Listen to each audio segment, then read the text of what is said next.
Selamat siang semuanya, perkenalkan nama saya Gabriela Amelia Nenggolan dengan NPM 2301051046. Di sini saya akan mempresentasikan hasil kerja saya, yaitu akuntansi entitas publik di rumah sakit untuk mata kuliah akuntansi sektor publik.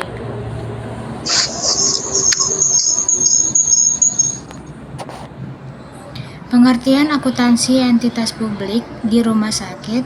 Akuntansi entitas publik khususnya rumah sakit melibatkan sistem akuntansi yang digunakan untuk mencatat, mengelola, dan melaporkan transaksi keuangan yang berkaitan dengan operasional rumah sakit, di mana rumah sakit adalah institusi publik atau milik negara.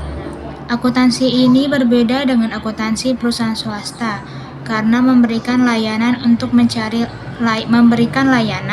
bukan mencari laba. Tujuan dan karakteristik akuntansi di rumah sakit yaitu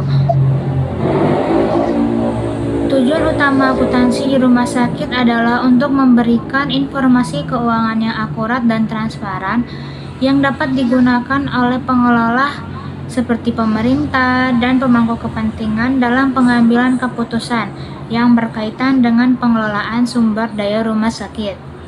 Tujuan lainnya yaitu untuk menyusun laporan keuangan sesuai standar akuntansi entitas publik, menyusun anggaran, dan melakukan pengendalian terhadap anggaran untuk memastikan penggunaan dana yang efisien dan menyediakan data yang dapat dipertanggungjawabkan dalam laporan tahunan rumah sakit. Ada beberapa karakteristik akuntansi di rumah sakit.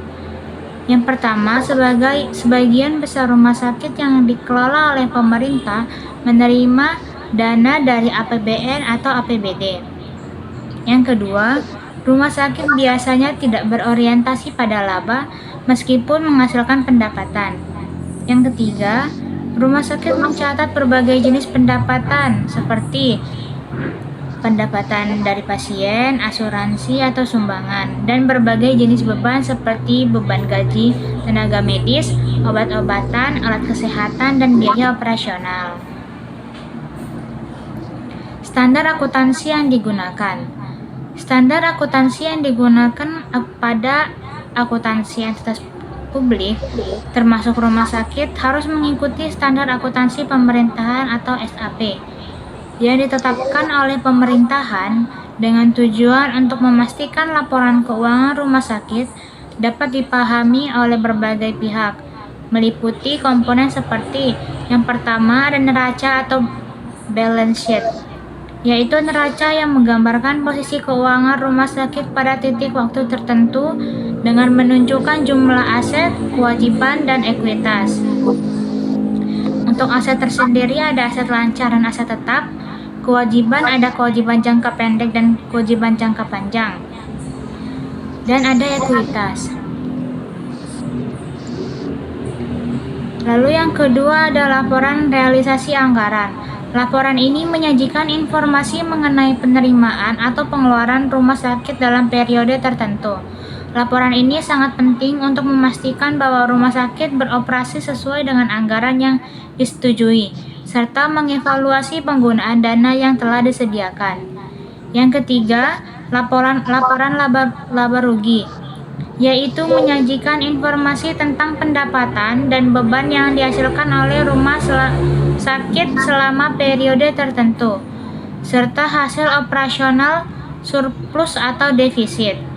Laporan arus kas, yaitu laporan yang menunjukkan pergerakan kas rumah sakit selama periode tertentu, dengan memperlihatkan sumber dan penggunaan kas yang terkait dengan kegiatan operasional, investasi, dan pendanaan.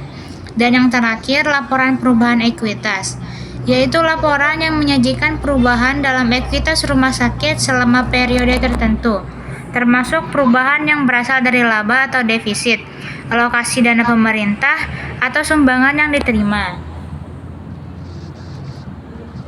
Pengelolaan pendapatan rumah sakit.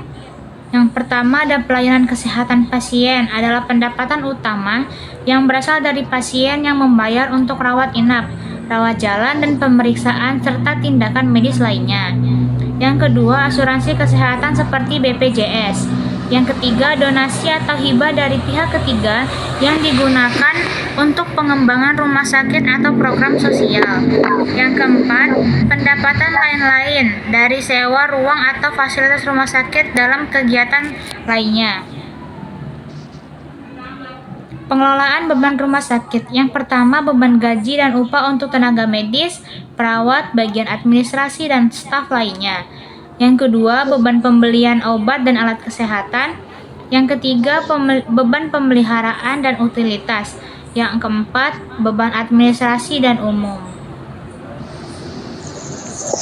Selanjutnya ada audit dan pertanggungjawaban. Sebagai entitas publik, rumah sakit harus diaudit secara rutin oleh Badan Pemeriksa Keuangan atau lembaga yang berwenang untuk memastikan transparansi, akuntabilitas, dan kepatuhan terhadap peraturan yang berlaku. Audit juga membantu dalam mengidentifikasi efisiensi dan efektivitas dalam pengelolaan sumber daya rumah sakit. Tantangan akuntansi di rumah sakit. Yang pertama, kompleksitas transaksi. Rumah sakit memiliki banyak transaksi yang beragam dan seringkali bersifat tidak langsung, seperti pembayaran lewat asuransi atau BPJS.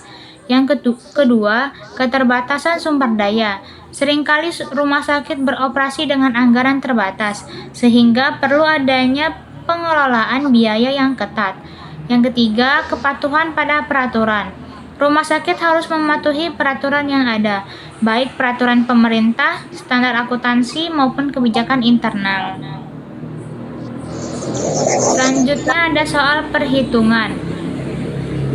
Yang pertama, rumah sakit mengelola kegiatan operasional selama bulan Januari dengan rincian sebagai berikut: pendapatan dari pasien, pendapatan dari asuransi, beban gaji dan tunjangan, beban pembelian obat dan peralatan medis, beban pemeliharaan gedung dan fasilitas, serta beban utilitas. Lalu kita diminta untuk menghitung surplus atau defisit operasional yang dihasilkan oleh rumah sakit pada bulan Januari tersebut. Jawabannya, yang pertama kita harus menghitung total pendapatan. Ada pendapatan dari pasien dan pendapatan dari asuransi BPJS dengan total 650 juta. Total bebannya ada beban gaji, tunjangan, pembelian obat, alat medis, beban pemeliharaan gedung, dan beban utilitas dengan total 280 juta. Lalu kita hitung surplus atau defisit operasionalnya. Dari total pendapatan dikurangi total beban sama dengan 370 juta. Yang dimana berarti rumah sakit tersebut mengalami surplus sebanyak 370 juta.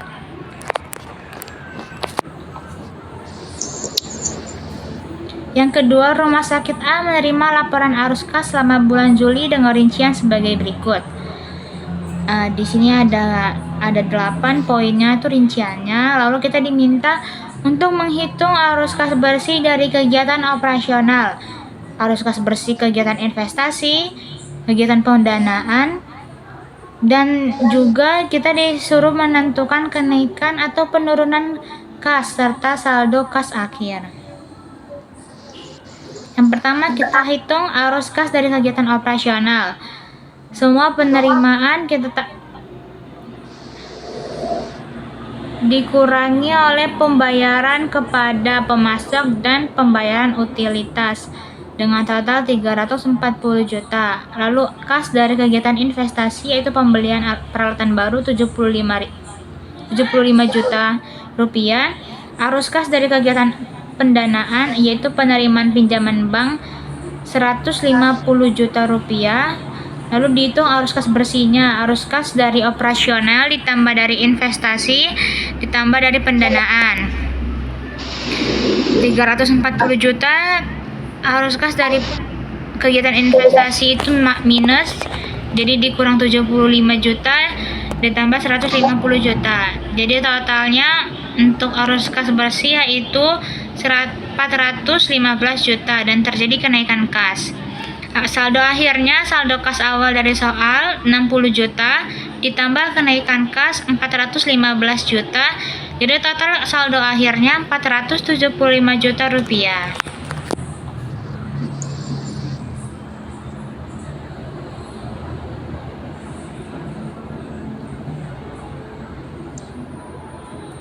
Selanjutnya ada contoh soal esai. Yang pertama, apa yang dimaksud dengan akuntansi entitas publik rumah sakit dan apa tujuan utamanya? Jawabannya, akuntansi entitas publik rumah sakit adalah sistem pengelolaan, pencatatan, pengklasifikasikan, dan pelaporan transaksi keuangan yang dilakukan oleh rumah sakit yang dimiliki atau dikelola oleh instansi pemerintah. Rumah sakit ini bertujuan untuk menyediakan layanan kesehatan kepada masyarakat dengan memanfaatkan dana publik yang berasal dari pemerintah atau iuran masyarakat. Tujuan utama akuntansi entitas publik rumah sakit adalah untuk memberikan informasi keuangan yang transparan dan akuntabel mengenai pengelolaan dana publik, serta memberikan gambaran yang jelas mengenai kondisi keuangan rumah sakit tersebut agar dapat digunakan sebagai dasar pengambilan keputusan dan pengelolaan anggaran yang lebih efisien. Yang kedua, dalam hal pengelolaan pendapatan rumah sakit yang mengandalkan pendapatan dari berbagai sumber seperti pasien umum, peserta asuransi, dan subsidi pemerintah, bagaimana rumah sakit dapat menerapkan konsep akuntabilitas dan transparansi dalam laporan keuangan mereka untuk memastikan bahwa seluruh pendapatan tersebut tercatat secara akurat dan sesuai dengan peraturan yang berlaku. Jelaskan mekanisme pengendalian internal yang relevan. Jawabannya, akuntabilitas dan transparansi dalam pengelolaan pendapatan rumah sakit sangat penting, mengingat setiap rumah sakit menerima dana dari berbagai sumber yang berbeda.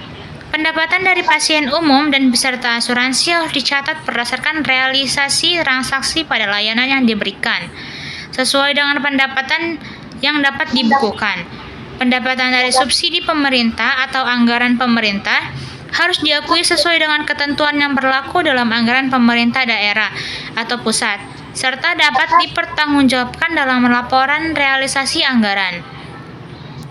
Untuk memastikan akuntabilitas dan transparansi, rumah sakit perlu menerapkan mekanisme pengendalian internal yang mencakup: yang pertama, pemisahan tugas dalam pencatatan pendapatan untuk mencegah manipulasi dan penggelapan.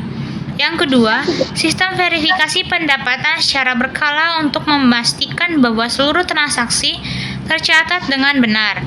Yang ketiga, penerapan sistem informasi manajemen keuangan atau SIMK yang dapat memantau transaksi keuangan secara real time dan memastikan konsistensi antar sumber pendapatan yang tercatat dan transaksi yang sebenarnya.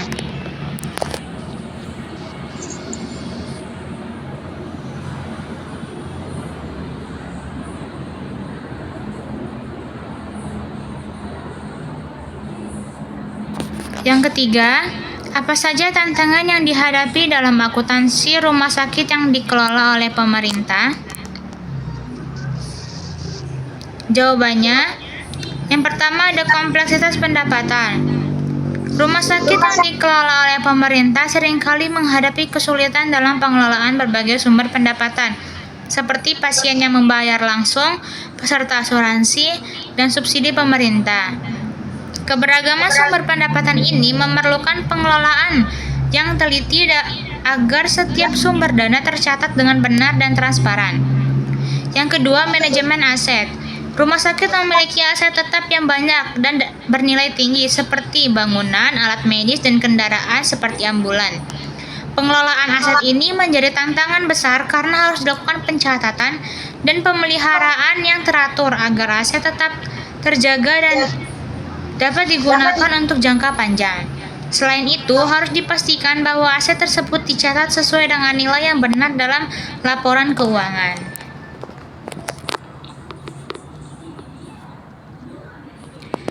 Sekian presentasi dari saya. Terima kasih.